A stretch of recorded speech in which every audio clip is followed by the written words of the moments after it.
श्रवण नारायण मित्रों आज हम बात करेंगे महर्षि पाराशर द्वारा रचित बृहद पाराशर होरा शास्त्रम के अध्याय 60वें की।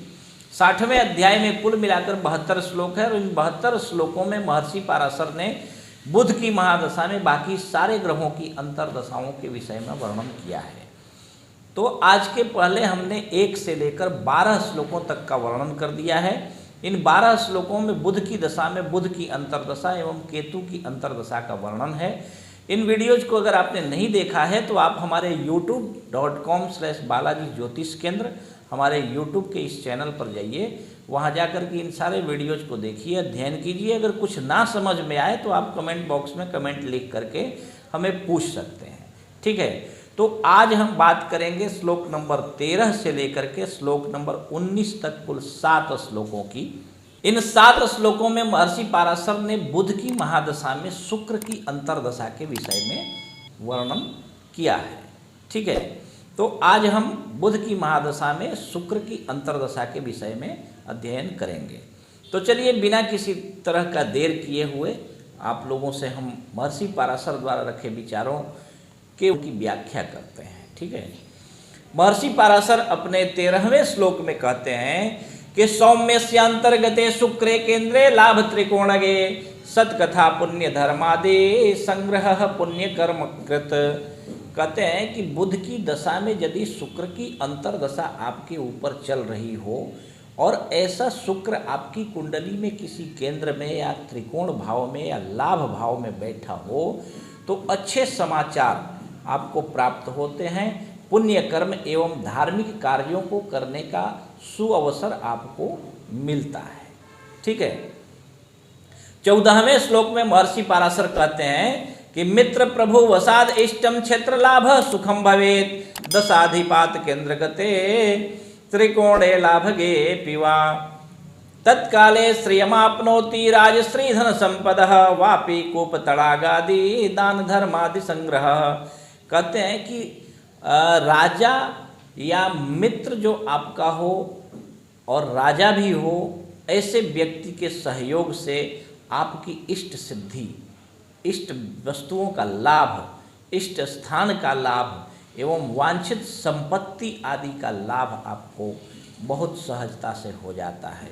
एवं दशानाथ से हो, जैसे बुध आपका दशानाथ है और बुध से अगर चौथे 7वें 10वें घर में या बुध के साथ में हो तो ऐसा शुक्र आपको तत्काल राजलक्ष्मी का लाभ करवाता है, राज सम्मान की प्राप्ति करवाता है, बहुत बड़ी संपत्ति की प्राप्ति करवाता है, बावड़ी कूप तड़ाग आदि के निर्माण, दान आदि धर्म आदि कार्य को करने का सुअवसर ऐसा बुध देता है, ठीक है। अपने 16वें श्लोक में महर्षि पाराशर कहते हैं कि व्यवसायात फलाधिक्यम धन धान्य समृद्धि कृत दाये सात षष्ठरंध्रस्थे व्यये वा बलवर्जिते।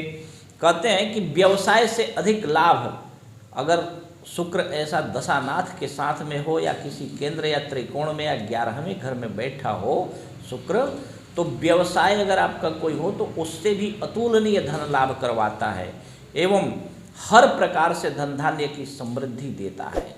परंतु अगर दशानाथ से 6ठे 8वें 12वें में यदि बैठा हो और बलहीन होकर के बैठा हो तो हृदय रोगो मान हानिश्च ज्वरातिसार पीड़नम आत्मबंधु वियोगश्च संसारे भवति ध्रुवम। कहते हैं कि ऐसा निर्बल शुक्र आपको हृदय रोग, हृदयाघात, हार्ट अटैक होना एवं मान सम्मान की हानि, ज्वर एवं अतिसार जैसे रोग से पीड़ा होना एवं अपने बंधु बांधवों से संबंध विच्छेद या उनसे दूर रहने का कष्ट आपको झेलना पड़ता है, ठीक है। महर्षि पाराशर अपने 18वें श्लोक में कहते हैं आत्मकष्टम मनस्तापदायकम द्विज सत्तमा द्वितीय अद्युननाथे तो ह्यपमृत्युर्भविष्यति।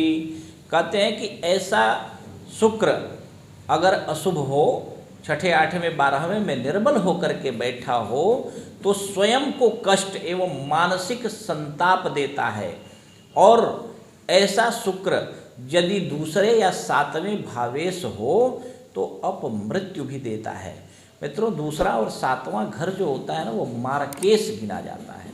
तो यहाँ का अगर मालिक हो या यहाँ के मालिकों के साथ में इसका कोई संबंध हो तो ऐसा शुक्र जो है अपमृत्यु तक देता है।